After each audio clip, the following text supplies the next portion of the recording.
Chapter 7 is about waves and vibrations. 7.1 है what are the conditions for interference to occur. Interference होती क्या है? Interference हम चूंकि इसमें वेव्स के बारे में पढ़ रहे हैं तो वेव इज़ अ डिस्टरबेंस। और अगर जब टू और more waves superpose with each other तो फिर हमारे पास डिफरेंट फिनोमेनाज आते हैं, जिसमें हमने अपने सबक में पढ़ा, बीट्स के बारे में पढ़ा है, और स्टेशनरी वेव्स हैं या स्टैंडिंग वेव्स हैं, और इसी तरह से इंटरफेरेंस है।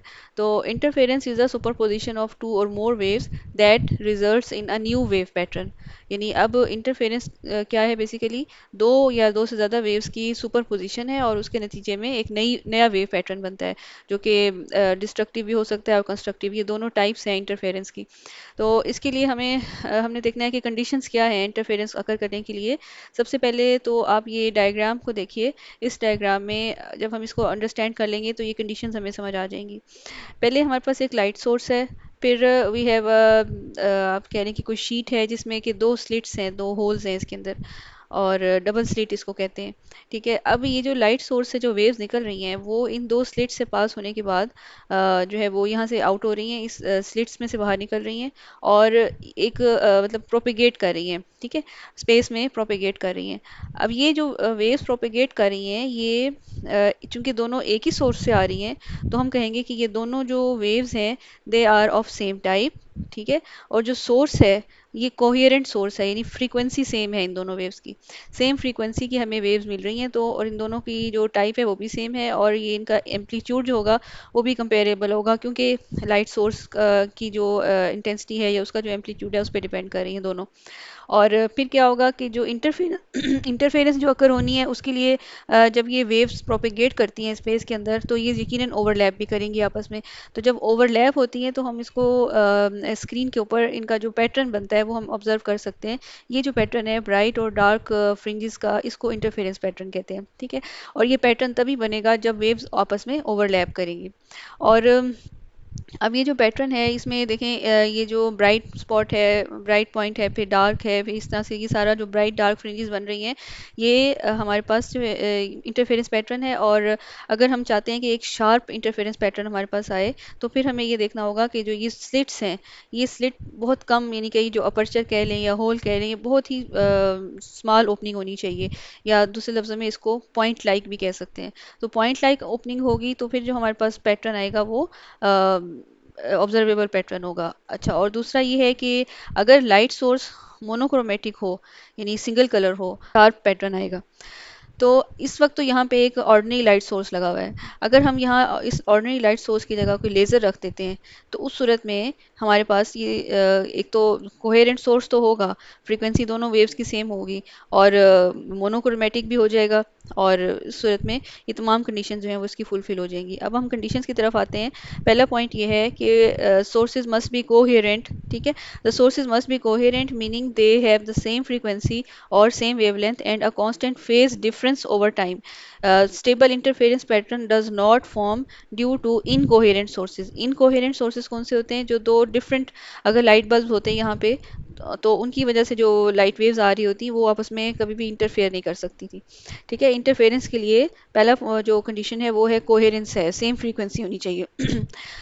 इसी तरह से दूसरा पॉइंट क्या है कि सेम टाइप ऑफ वेव्स होनी चाहिए। The wave must be of same same nature, यानी लाइट वेव्स हैं, अगर ये दो वेव्स जो आप निकल रही हैं दोनों लाइट वेव्स ही हों, या दोनों साउंड वेव्स हों, या दोनों वाटर वेव्स हों, तो ही इंटरफेरेंस पैटर्न हम ऑब्जर्व कर सकेंगे।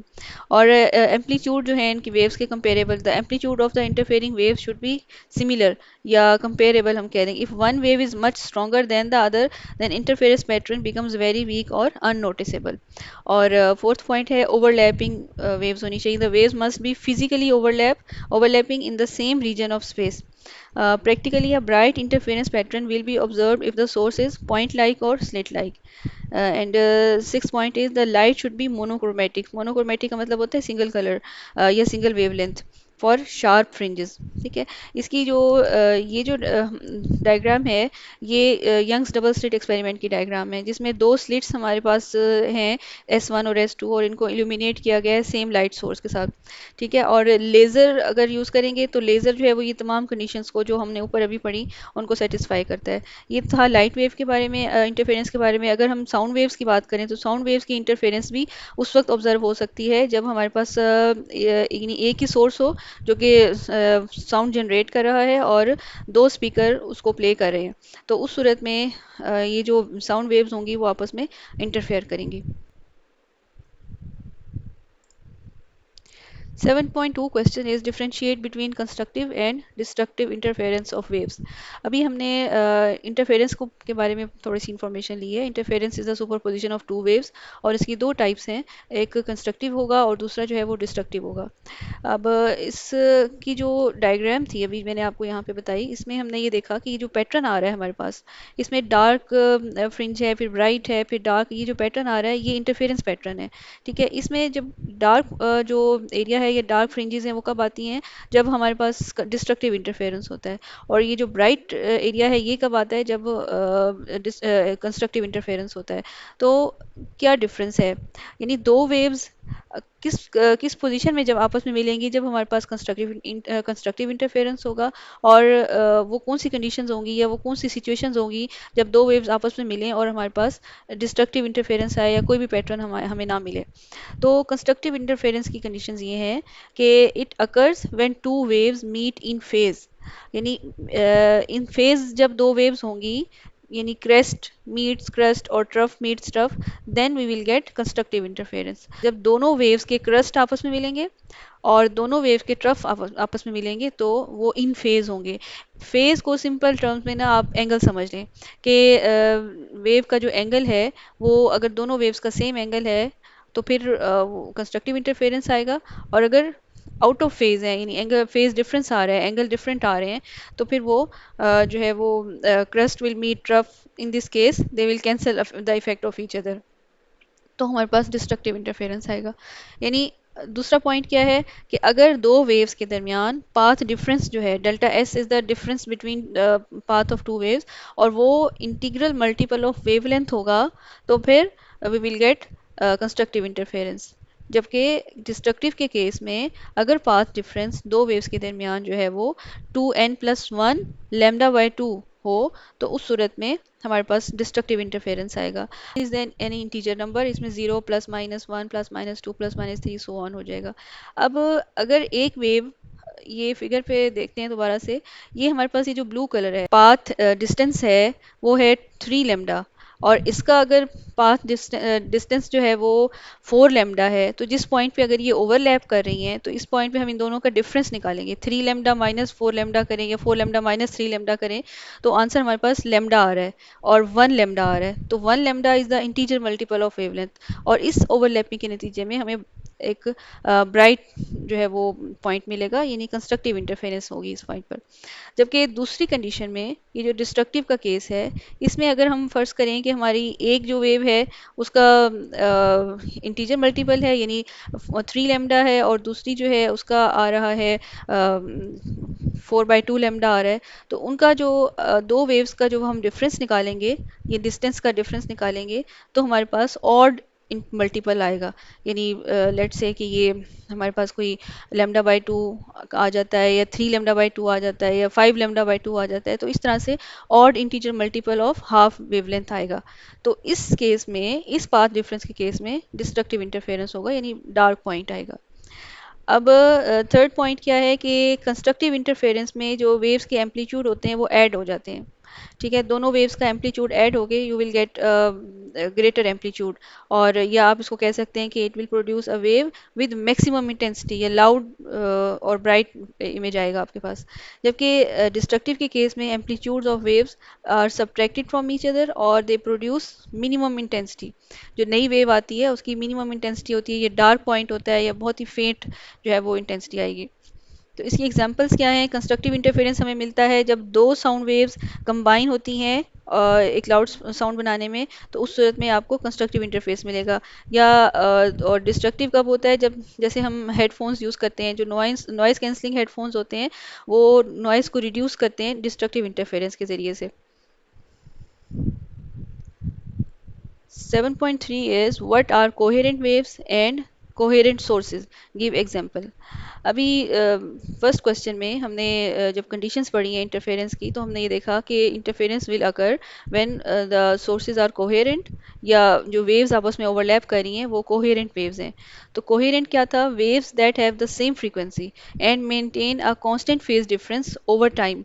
यानी दो वेव्स की जो फ्रीक्वेंसी है वो भी सेम है, और टाइम के साथ साथ जैसे वो आगे प्रोपेगेट करती हैं वेव्स, तो उनका जो आपस में एंगुलर डिस्टेंस है, या आप उसे कहें कि उनका किसी भी एक पर्टिकुलर पॉइंट जो रिपीट हो रहा है बार बार, वो एक ही एंगल पे अपीयर हो रहा है, तो फेज डिफरेंस उनका जो है वो कांस्टेंट रहेगा। ठीक है, तो ये दोनों कंडीशंस अगर हों तो वो वेव्स कोहेरेंट वेव्स होती हैं। यानी सेम फ्रीक्वेंसी हो और कांस्टेंट फेज डिफरेंस मेंटेन रखें, then they are coherent waves. और इसकी वजह से, कोहेरेंट वेव्स की वजह से हमारे हमारे पास एक स्टेबल सस्टेन्ड इंटरफेरेंस पैटर्न आता है। ठीक है, और कौन से सोर्सेज ऐसे हैं जो कोहेरेंट वेव्स देते हैं? Sources that emit coherent waves, यानी waves with identical frequency and fixed phase relationship, are laser light, two slits in Young's double slit experiment illuminated by the same light source. जैसे अभी हमने इस diagram में देखा, ये सारा सेटअप जो है ये यंग्स डबल स्लिट एक्सपेरिमेंट है। ठीक है, इसमें भी हमारे पास कोहेरेंट वेव्स आ रही हैं और ये कोहेरेंट सोर्स है। इसी तरह से two speakers connected to the same signal generator, यानी एक साउंड जनरेटर है और दो स्पीकर जो हैं वो उसको इन्हांस कर रहे हैं, तो वो आपस में इंटरफेरेंस उनकी भी होगी वेव्स की, और फिर हमारे पास वो कोहेरेंट सोर्स होगा। Light waves reflected from the top and bottom surface of thin film. अब ये याद रखें कि जो ऑर्डिनरी लाइट बल्ब होती है, या सन लाइट है, नॉर्मल लाइट है, या दो डिफरेंट स्पीकर्स हों और वो अलग अलग प्ले कर रहे हों, तो उस सूरत में भी आपके पास कोई चूंकि ये कोहेरेंट सोर्सेज नहीं है, तो इस वजह से जो इंटरफेरेंस पैटर्न होगा वो स्टेबल नहीं होगा। जी, 7.6 is how would you apply Doppler effect in studying cardiac problems in humans.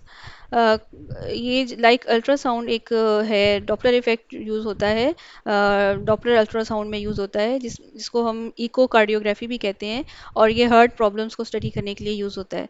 तो इसमें होता क्या है बेसिकली कि ultrasound waves are beamed into heart, ultrasound waves को हर्ट की तरफ भेजते हैं, और फिर जो वेव्स ब्लड सेल्स को टकराने के बाद रिफ्लेक्ट ऑफ होती हैं, और फिर वो रिफ्लेक्ट ऑफ होने के बाद उनकी जो फ्रीक्वेंसी जो होती है ना वो मैच की जाती है। डिसेंडिंग जो थी उसकी क्या वेव की फ्रीक्वेंसी क्या थी, और जो रिटर्न हो रही है वेव उसकी क्या फ्रीक्वेंसी है। तो चेंज इन फ्रीक्वेंसी को ऑब्जर्व करके हम ये कह सकते हैं कि अगर ये जो प्रोब होता है, प्रोब के साथ वेव सेंड होती है ना, तो अगर प्रोब की तरफ ब्लड फ्लो कर रहा है तो उसकी फ्रीक्वेंसी जो है वो हायर होगी। अगर blood away from the probe flow कर रहा है तो फिर उस वक्त फ्रीक्वेंसी जो है वो रिड्यूस हो जाएगी। तो फ्रीक्वेंसी शिफ्ट जो है उससे हमें ब्लड की डायरेक्शन और उसकी फ़्लो की स्पीड जो है ये पता चल सकती है।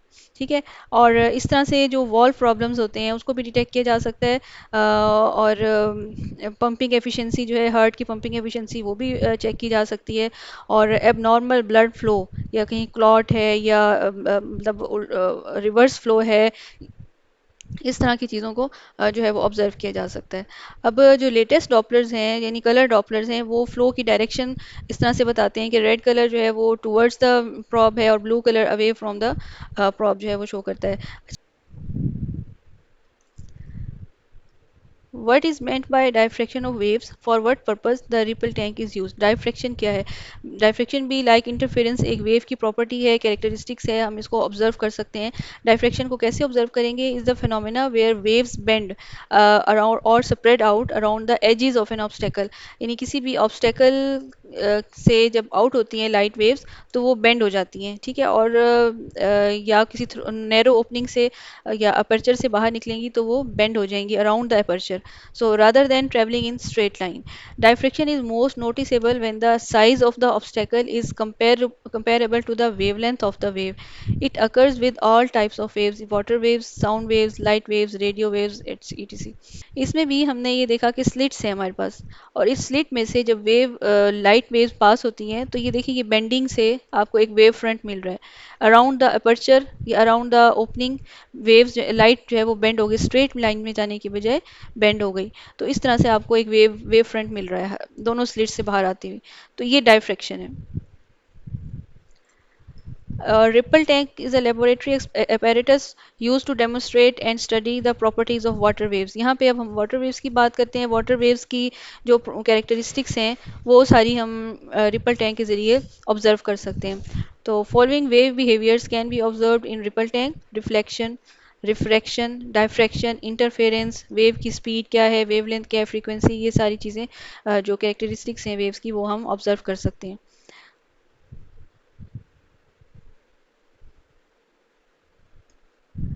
Can you apply Doppler effect to light waves? Describe briefly. Yes, the Doppler effect can be applied to light waves. Doppler effect basically ये है कि relative motion of source and observer है ना। तो ये साउंड वेव्स के लिए भी अगर होता है और लाइट वेव्स के लिए भी हम इसको देख सकते हैं। So Doppler effect for light occurs when there is relative motion between the light source and the observer. और रिलेटिव मोशन की वजह से shift in the frequency and wavelength of the light. Blue shift और red shift. Blue shift कब आएगा? When source is moving towards the observer, show higher frequency और shorter wavelength. Frequency और wavelength का आपको पता है ना रिवर्स रिलेशन होता है। फ्रीक्वेंसी अगर बढ़ रही है तो वेवलेंथ जो है वो रिड्यूस हो रही होगी। इसी तरह से हम कहते हैं कि stars moving towards the earth show blue shift. This is because the wavelength of light emitted by the star is shorter than if the stars had been at rest. So the spectrum is shifted toward the shorter wavelength. Blue colour जो होता है ना, ये जो हमारे पास visible light का spectrum है उसमें ब्लू कलर की वेवलेंथ जो है वो कम होती है as compared to red colour. अगर स्टार्स अर्थ की तरफ आ रहे हैं तो ब्लू शिफ्ट नज़र आएगी, कम वेवलेंथ आएगी। अगर stars are moving away from the earth then we will see red shift in the visible spectrum. Sources moving away from the observer have lower frequency or longer wavelength. Stars moving away from the earth show red shift. The emitted waves have a longer wavelength than if the star had been at rest. Astronomers have discovered that all the distant galaxies are moving away from us, and by measuring their red shift they have estimated their speeds. ये जो galaxies हैं, group of stars हैं, ये अर्थ से away जा रहे हैं, ठीक है। और इनकी जो रेड शिफ्ट को ऑब्जर्व करके उनकी स्पीड को जो है वो कैलकुलेट किया जा सकता है। This application of Doppler effect is widely used in astronomy to measure the speed and direction of stars, galaxies, and the expansion of the universe. 7.4. How should a source of sound move with respect to an observer so that the frequency of its sound does not change? Write two examples.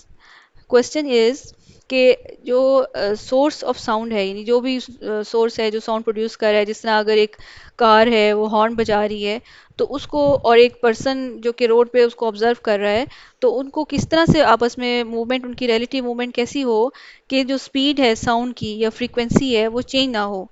तो इसमें हम इसको जो एक general condition है वो हम ये कह सकते हैं: for the observed frequency of sound to remain completely unchanged, there must be no relative motion along the line of sight between the source and observer।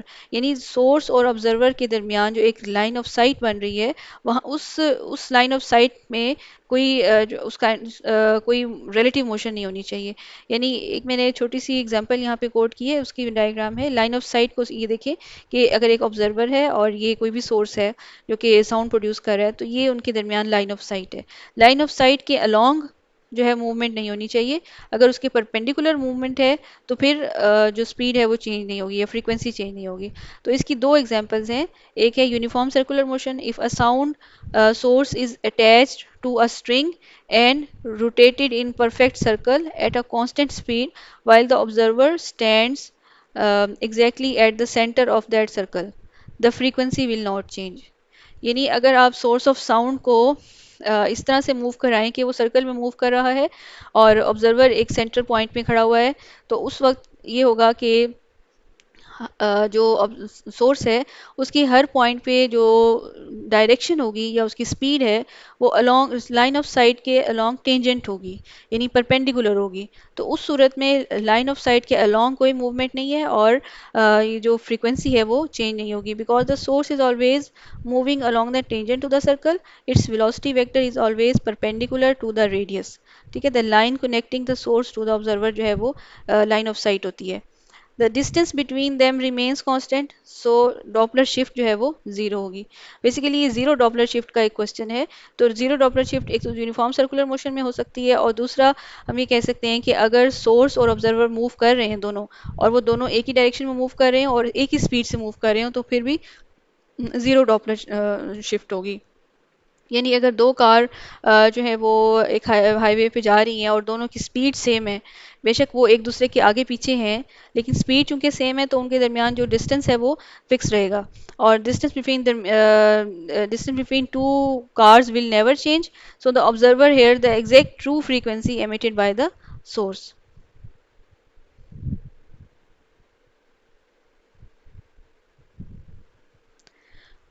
Why is it difficult to recognize beats when the frequency difference is greater than 10 Hz? Exemplify.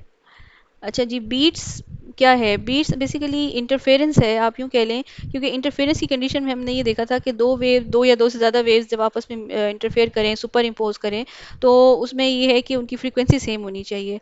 अगर दो waves इस तरह से superpose करें कि थोड़ा सा slight difference हो उनके दरमियान फ्रीक्वेंसीज में, तो जो फिर एक नया पैटर्न आता है उसको बीट्स कहते हैं।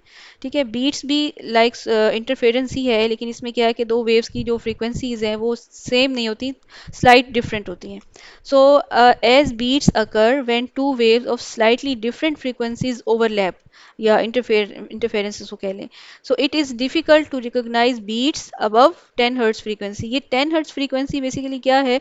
ये दो वेव्स का जो डिफरेंस ऑफ फ्रीक्वेंसीज होती है ना, ये उसका डिफरेंस होता है। मतलब अगर एक वेव है उसकी फ्रीक्वेंसी, जैसे यहाँ पे मैंने इसको लिखा हुआ है कि एक वेव की फ्रीक्वेंसी 440 हर्ट्ज है और दूसरी वेव्स की फ्रीक्वेंसी जो है वो 443 हर्ट्ज है, तो अब इन दोनों का जो डिफरेंस होगा ना, वो 3 हर्ट्ज जो है वो आएगी beats frequency.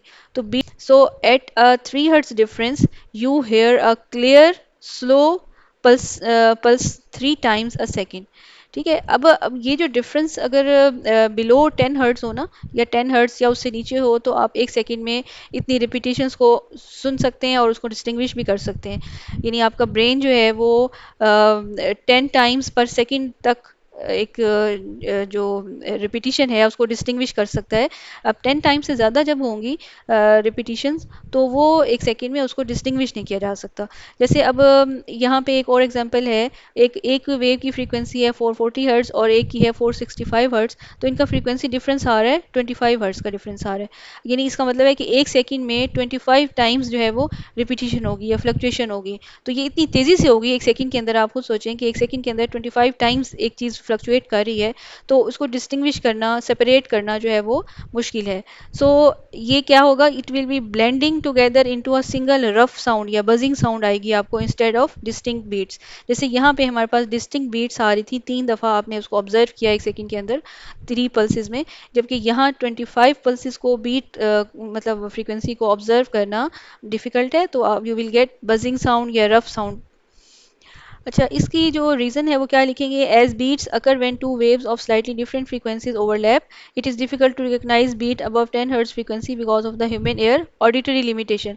The human brain can not process individual loudness fluctuation that happen more than रफली 10 टाइम्स पर सेकेंड। ये इंपॉर्टेंट लाइन है कि जब 10 टाइम्स पर सेकेंड फ्लक्चुएशन से ज़्यादा होगी, तो फिर उसको इंडिविजुअल फ्लक्चुएशंस को जो प्रोसेस नहीं कर सकता ब्रेन।